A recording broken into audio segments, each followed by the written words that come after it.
bam. Euh, bon, bah, Anne-Sophie, je suis super contente qu'on puisse échanger ensemble et qu'on puisse partager autour de ton projet. Ce que je voulais préciser en amont, c'est que donc, je suis Constance, la fondatrice de l'association La Vie Kintsugi, qu'on a décidé avec toute l'équipe de dédier cette année aux différents piliers d'accompagnement sur lesquels on base nos accompagnements de la vie Kintsugi, à savoir la tribu, la relation avec le médecin, l'alimentation, le sport, le sens de la maladie, la spiritualité et les soins de support. Et le mois de janvier est dédié à la tribu. Et lorsque mon fils était malade, un des points les plus forts au début de la maladie, c'est qu'une de mes amies a créé une cagnotte pour que Martin ait envie de partir en voyage une fois qu'il serait guéri. Et cette cagnotte, en fait, elle a eu un pouvoir extraordinaire dans, dans, dans tout le sens que Martin donnait à son traitement et dans le sens qu'on donnait tous au traitement parce qu'on se sentait soutenu de toutes les personnes qui ont partagé la cagnotte et ensuite ça donnait un but. Euh, Ça donnait un but à Martin après les traitements. Lui, c'était un voyage en Amérique du Sud. Il n'a pas fait, il a fait plein de petits voyages, mais en attendant, pendant, ça lui donnait envie de vivre. Et du coup, quand j'ai su que vous existiez, la cagnotte des proches, j'ai voulu qu'on monte un partenariat tout de suite parce que je trouve ça génial. Mais je crois que le mieux, c'est que tu te présentes et que tu expliques pourquoi est-ce que tu as créé la cagnotte des proches et en quoi ça consiste. Bah ouais, merci beaucoup Constance de me permettre voilà, de communiquer sur la cagnotte des proches à travers ce live. Donc moi je m'appelle Anne-Sophie, j'ai 42 ans et en fait j'ai un diplôme d'infirmière. J'ai travaillé une dizaine d'années à l'hôpital, donc beaucoup en cancérologie, puis en expérience aussi en soins palliatifs. Et puis à un moment donné de ma vie, je me suis sentie un peu usée par l'hôpital.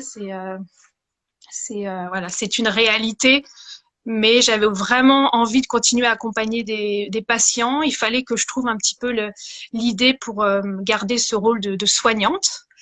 Et puis moi, j'ai un mari qui a toujours plein d'idées et on avait vraiment ce projet de créer une petite entreprise à deux. Enfin, c'est vraiment un projet de couple à partir qu'on a commencé à ressentir à partir de la quarantaine.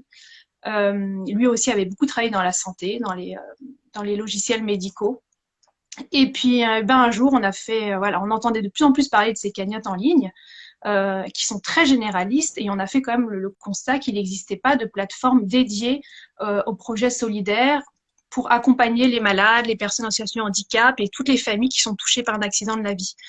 Donc, je suis allée à la rencontre de familles impactées financièrement par des problématiques médicales.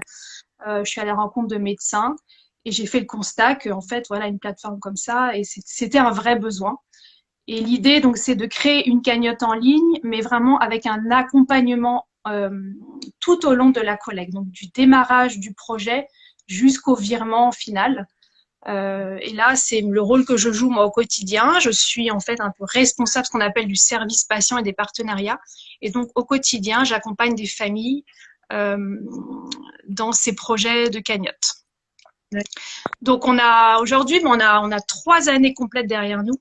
Et on est très heureux d'être encore là, d'accompagner de plus en plus de familles.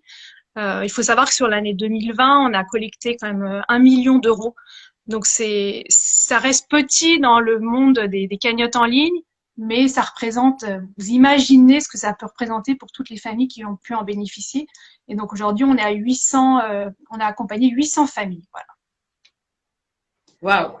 C'est c'est extraordinaire. C'est génial, surtout qu'il y a d'énormes concurrents à côté. Et typiquement, moi, quand j'entends parler de cagnotte régulièrement, je dis, mais pourquoi est-ce que tu n'as pas pris la cagnotte des proches? C'est gratuit, en plus, c'est bourré de sens. Et vous n'êtes pas les plus connus jusqu'à présent. Donc, c'est vraiment un beau score, 800 familles et 1 million d'euros. Ouais. Comment? C'est vrai que ouais, c'est difficile. Pardon? Vas-y, vas-y, c'est difficile.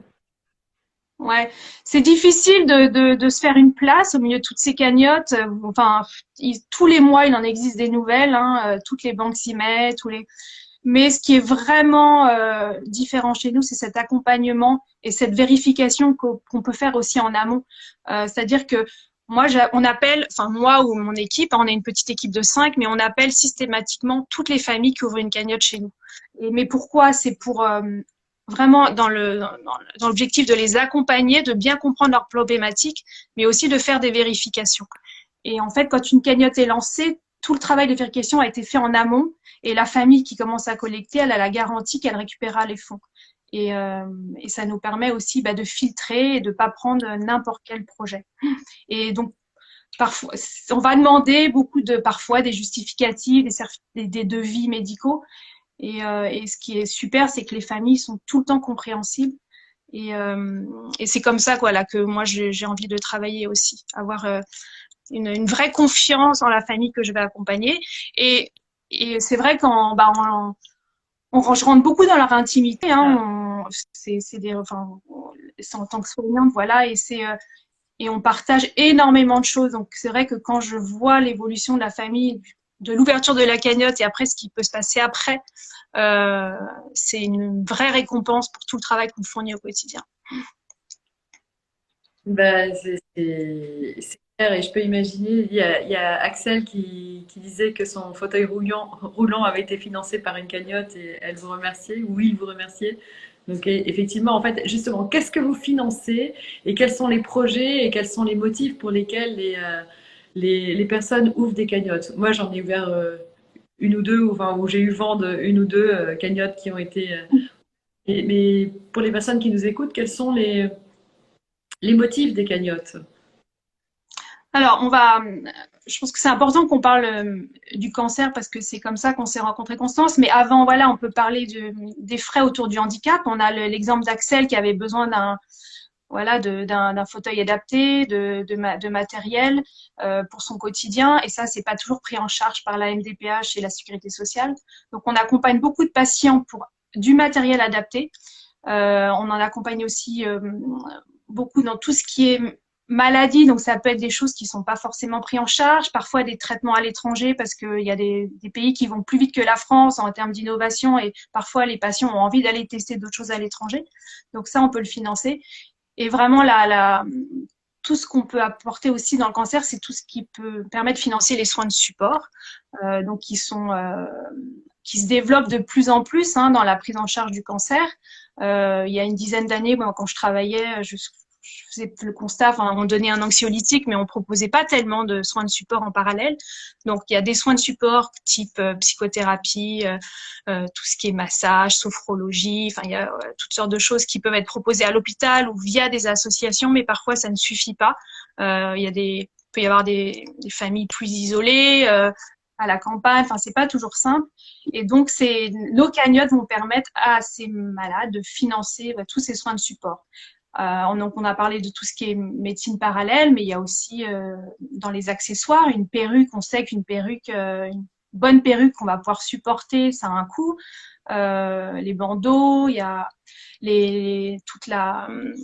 tous les compléments alimentaires, les soins, les crèmes, là, quand on est brûlé par la radiothérapie, tout ça, les vernis pour les ongles, tout ça, c'est pas financé. Donc, souvent, ces cagnottes autour du cancer viennent financer tous ces petits soins qui vont apporter un peu de bien-être aux malades. Et ben, clairement, clairement, je t'avais envoyé une ou deux personnes pour ça, pour Ouais. lancer des soins de support et, et autres. Il y a aussi effectivement les voyages un peu comme d'autres personnes enfin, pour contribuer à mettre des paillettes dans les yeux ou donner envie. Ouais, ça me met toujours du baume au cœur de voir tous ces projets de résilience, tous ces cadeaux qu'on a envie d'offrir aux personnes malades. C'est tellement important quand on est malade de pouvoir se projeter dans la vie d'après, parce que même si la maladie est longue, on a le droit de rêver, on a le droit d'avoir des projets. Et donc, voilà, on parle de voyage, on parle de tous ces malades en rémission qui partent aussi faire des défis sportifs. Par un peu partout dans le monde. Et ça, bien sûr, ces cagnottes servent aussi à ça. Et puis il y a aussi toute la partie, alors qui est peut-être plus en pédiatrie, mais quand vous avez un enfant qui est amené à être hospitalisé sur une longue durée dans des centres hospitaliers universitaires, et ben ça demande aux parents parfois de quitter leur job, de déménager, de faire garder les enfants. Il y a les allers-retours. Et ça, on n'imagine pas, mais les frais sont exorbitants. Et donc, il y a beaucoup de proches, de familles qui vont ouvrir des cagnottes pour donner un petit coup de main financier et financer ce type de besoins.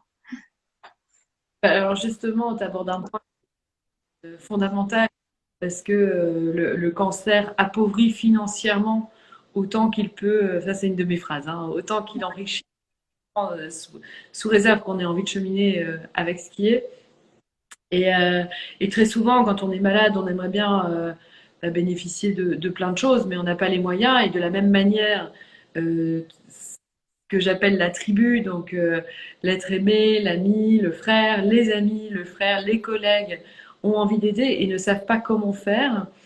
Et moi, je le vois à toutes les personnes qu'on accompagne, on a envie de dire est-ce que vous avez besoin d'une cagnotte ou est-ce que vous pourriez avoir besoin de financer des choses que l'arrêt maladie longue durée ou autre vous empêche de faire? Mais c'est difficile. C'est difficile de franchir le cap, pour le patient d'oser demander, pour l'aidant, enfin, ou pour les aidants ou la tribu de dire ben, on va te donner de l'argent et c'est difficile de le recevoir. Et quelque part, la cagnotte, ça peut aussi être cet espace intermédiaire entre le patient, la tribu, et pour apporter du soutien indirectement. Comment est-ce que, Ouais. ouais, comment est-ce qu'on, nous, contrecarrer cette difficulté? Comment est-ce que tu pourrais... Ouais, c'est vrai que bah, ces cagnottes médicales, elles fonctionnent très très bien aux États-Unis parce qu'on est c'est une culture complètement différente. En France, malheureusement, l'argent est très tabou, on ne parle pas d'argent. Et je vois bien que pour les familles, c'est un gros frein, cette ouverture de cagnotte. Euh, Moi, souvent, ce que je leur dis, non, aujourd'hui, j'ai la chance de pouvoir communiquer avec le bénéficiaire, on va l'appeler comme ça, et aussi tous les donateurs. Et je vois le bien que ça peut apporter aux bénéficiaires, mais aussi aux donateurs. Parce que quand on est face à une maman, à une amie qui est malade, finalement, on ne sait pas toujours quoi faire pour se rendre utile, lui faire du bien. Parfois, on est très loin. Et cette cagnotte, c'est quand même un moyen hyper facile d'envoyer un gros cœur via un petit clic sur Internet. On va envoyer quelques euros pour que le personne malade puisse s'offrir ce dont elle a envie. Et c'est vrai il faut vraiment encourager cette démarche parce que, enfin, moi j'aime bien cette phrase. En faisant du bien, vous vous faites du bien. Et c'est exactement ça. Les donateurs sont aussi contents, se réjouissent autant que le bénéficiaire. Et il faut aussi se dire qu'on est sur du micro-don. Quand vous allez solliciter vos proches pour aider sur une cagnotte, les gens ils vont mettre. Alors le don moyen il est autour de 35 euros. Donc, ça va pas changer le pouvoir d'achat, je veux dire, du donateur de donner 30 euros. Mais par contre, bah, quand c'est multiplié par 20, 30, 40, 50, on imagine les sommes que ça peut apporter. Et c'est ça, c'est tout l'unité de cette tribu qui va pouvoir vraiment faire la différence. Exactement. Alors justement, tu parles de la tribu. Comment ça se passe quand la cagnotte est terminée? Comment on s'inscrit et comment ça se termine? Est-ce qu'il y a une mise en lien de la personne qui crée la cagnotte avec le patient ou est-ce que tout se fait en off? Comment ça se passe? Ben, en fait, enfin, il y a pas une cagnotte qui se ressemble. C'est pour ça que c'est difficile de donner des généralités. Mais quand les temps de collecte sont à peu près de 3 à 4 semaines. Hein. Souvent, ben, voilà, on voit qu'au bout d'un mois, ça commence un petit peu à se réduire et on va fermer la cagnotte.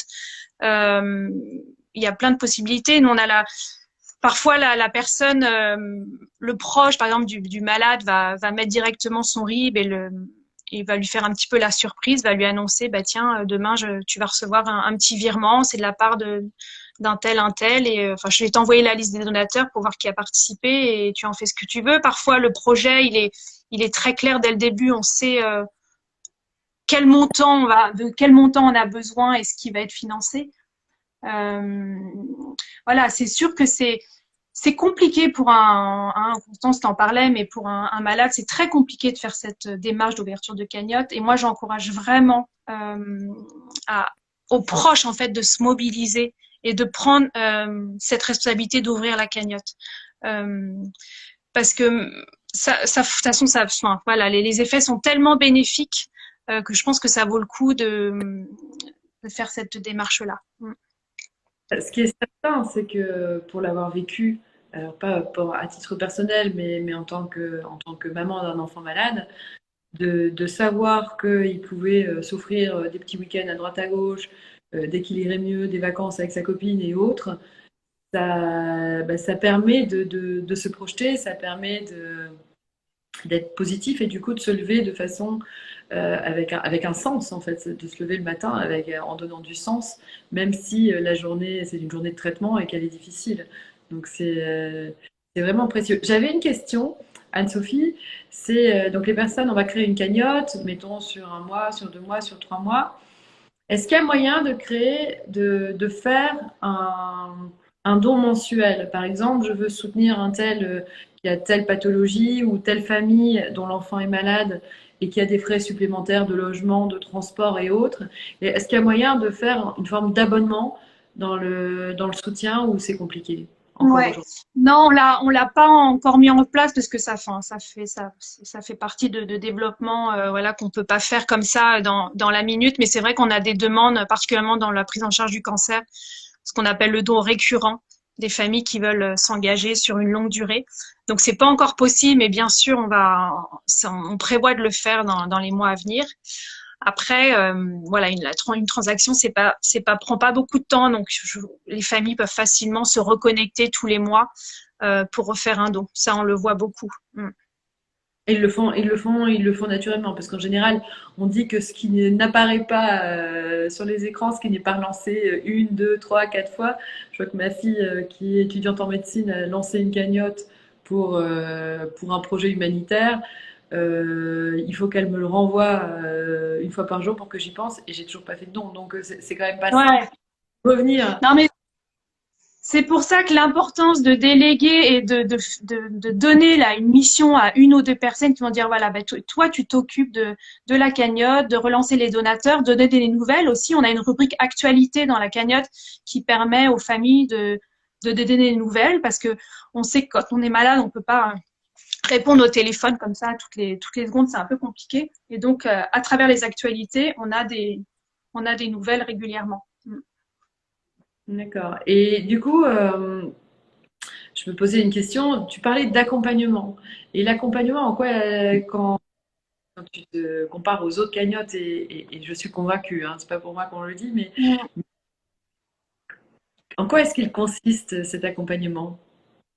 Alors, en fait, il va être particulièrement pour des familles qui sont isolées, un petit peu, enfin, complètement démunies en burn-out et qui ont pas forcément le réseau pour soutenir à travers la cagnotte. On a des cagnottes qui fonctionnent très bien, des gens qui ont beaucoup d'amis, beaucoup de familles, qui ont une belle carrière, donc qui ont plein d'amis, enfin, au niveau professionnel. Ça fonctionne assez bien et c'est vrai qu'on va peut-être, on aura moins besoin de s'investir dans l'accompagnement de ces familles. Par contre, on se retrouve parfois avec des familles qui sont très isolées, euh, parfois même dans la précarité, ou sinon le besoin de cagnotte est tellement important qu'on sait que le réseau ne va pas suffire. Et donc là, on a notre petit service communication qui se met en route et on va beaucoup travailler sur voilà, la manière de raconter la cagnotte, raconter des histoires, mettre des visuels et puis faire des montages vidéo. On a Manon qui travaille avec nous là, qui fait des Axel pourrait témoigner, mais voilà, on a passé du temps pour que monter une vidéo et qu'elle puisse être partagée sur les réseaux sociaux. Et puis on fait appel aussi aux médias. Souvent plutôt des médias locaux qui sont contents de pouvoir raconter, enfin voilà, parler de patients qui ont des vrais besoins. Et là, il y a des relais médias qui permettent de toucher des personnes anonymes. Puisque parfois, le réseau ne va pas suffire à abonder la cagnotte. On a besoin d'aller au-delà et de toucher des personnes anonymes pour atteindre des niveaux de cagnotte un peu plus importants. Et c'est vrai que c'est je lis les commentaires en même temps. Bah ouais, Lolita, c'est exactement ça. Lolita, c'est une petite aixoise qui a une maladie rare et ben, c'est une cagnotte. Ça fait longtemps qu'on y travaille, mais Laurence, on sait qu'on va y arriver. Parce qu'avec le confinement, en fait, on avait demandé à des acteurs locaux comme le Rotary ou même des clubs sportifs de monter des événements pour pouvoir collecter de l'argent pour Lolita. Lolita, elle a besoin d'une voiture aménagée qui coûte voilà, près de 25 000 euros. Et donc, on s'est énormément mobilisé voilà, pour aider Laurence, sa maman, à collecter. Et voilà, ça, c'est notre travail. Donc, c'est aller à la recherche de ce qu'on appelle de mécènes, de clubs sportifs. On avait monté un énorme concert aussi avec Michael Jones au théâtre d'Aix qui a dû être annulé à cause du confinement. Mais on se donne vraiment les moyens, voilà, d'aider. Voilà. Mais c'est, comme je dis, c'est pas pour tout le monde. C'est parfois il y a des familles qui ont plus besoin en fait. C'est ce que j'entends. Mm. Et mince, j'avais une question, mais elle m'échappe. Bah, écoute, elle est partie. Et puis voilà, ce qui est important aussi à dire, c'est qu'on parle des cagnottes qu'on voit dans les médias, qui sont voilà, parfois trop relayées. Évidemment, moi, j'attache une importance très importante à la confidentialité. Et il faut savoir que 80% de nos cagnottes, elles sont privées. Donc, ça va rester dans le cercle familial ou amical. Enfin, après, la famille les envoie aux personnes qui peuvent être intéressées. Mais ça, c'est extrêmement important. C'est pas parce que on a une cagnotte sur la cagnotte des proches qu'elle va être vue par la terre entière. Euh, et ça, les gens enfin, la cagnotte a un peu une connotation négative. Hein, on n'en parle pas toujours on parle pas toujours des bons côtés. Et donc, sur la cagnotte des proches, vraiment, on respecte énormément cette partie-là. Et ben justement, en fait, c'était ma question. Ah. Cagnotte. Donc, tu vois, merci d'y avoir répondu. Tu as dû l'entendre sans que je te le dise. Et Non, mais parce que c'est tellement important. Et puis voilà, après, si même, moi j'ai eu des cas de malades qui m'ont demandé après de supprimer la cagnotte, qui voulaient plus garder une trace voilà, de leur maladie, évidemment, on répond à toutes ces demandes. Mm. ok. Moi, j'ai plus de questions, si ce n'est de te dire que vraiment, enfin, j'admire à la fois ton travail et en plus, et en plus la manière avec le cœur avec lequel toi et Christophe vous le faites. Est-ce qu'il y a quelque chose que tu as de ton côté? Non, bah, je vous encourage vraiment si vous avez des doutes, des questions, appelez-nous parce qu'on est aussi là pour ça, pour répondre à vos questions. Parfois, on peut avoir des freins et tout ça et on est là pour ça. On a toujours enfin, avec l'expérience aujourd'hui, voilà, on a souvent des bonnes idées. Je vois même en réunion d'équipe, parfois on bloque sur certaines cagnottes et ben le fait d'en parler entre nous, bah, on a des idées qui surgissent. Et donc, voilà, moi, je suis vraiment à la disposition. Et puis, voilà, n'hésitez pas on a besoin d'être encore plus connus. Donc, n'hésitez pas à parler de nous, à nous rejoindre sur les réseaux sociaux, à partager nos vidéos. Et voilà, en tout cas, merci Constance de ce temps. Et puis, j'espère que j'aurais pu faire connaître la cagnotte des proches à un grand nombre de personnes. Ouais, c'est ça, ce que j'allais dire, c'est que nous, on continue déjà à être partenaires parce que, contrairement à beaucoup d'assos, on a choisi de faire toute la partie don avec vous parce que je trouve que l'histoire est belle entre nous déjà et que il est magnifique. Et que voilà, et je voulais pas tomber dans les écueils de la facilité d'aller faire d'autres choses. Mais ça, c'est une chose. Et surtout, bah, on va continuer à parler de vous à tous les patients qu'on accompagne parce que je crois vraiment, moi, au pouvoir de vous en tant qu'intermédiaire entre le patient et la tribu et qui va apporter du soutien mais qui ne sait pas comment faire quoi, pour créer des projets sympas à court, moyen et long terme. Mm.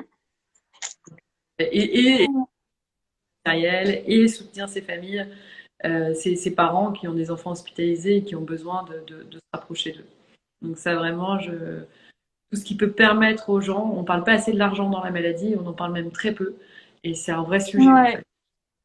Et on Et ça perd. peut vraiment être une double peine. Et moi, ça me rend un peu dingue parfois de voir que voilà, déjà, on vit une situation hyper complexe et qu'en plus de ça, un problème financier se rajoute dessus, alors que l'argent, il y en a, on peut le trouver. Et justement, c'est le rôle de la cagnotte des proches parfois d'aller le chercher là où on pourrait même pas imaginer le trouver, mais on le trouve. Donc vraiment, j'encourage les familles à nous solliciter.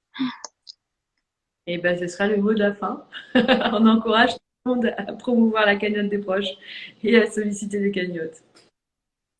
Ok, ben merci. Merci à tous. À bientôt. À En bientôt. ligne. Et c'est super, je suis d'accord. L'impact financier est énorme. Ouais. Bah ouais, perruque, baisse de salaire, bah ouais. Et les charges, elles restent les mêmes. On est bien d'accord. Et, Ouais. euh, et moi, si je pouvais, j'encouragerais tous les patients. Merci Olivia à créer des cagnottes parce que c'est vraiment précieux. Bon, bah, bonne soirée à tous et à bientôt. À bientôt. Merci Constance.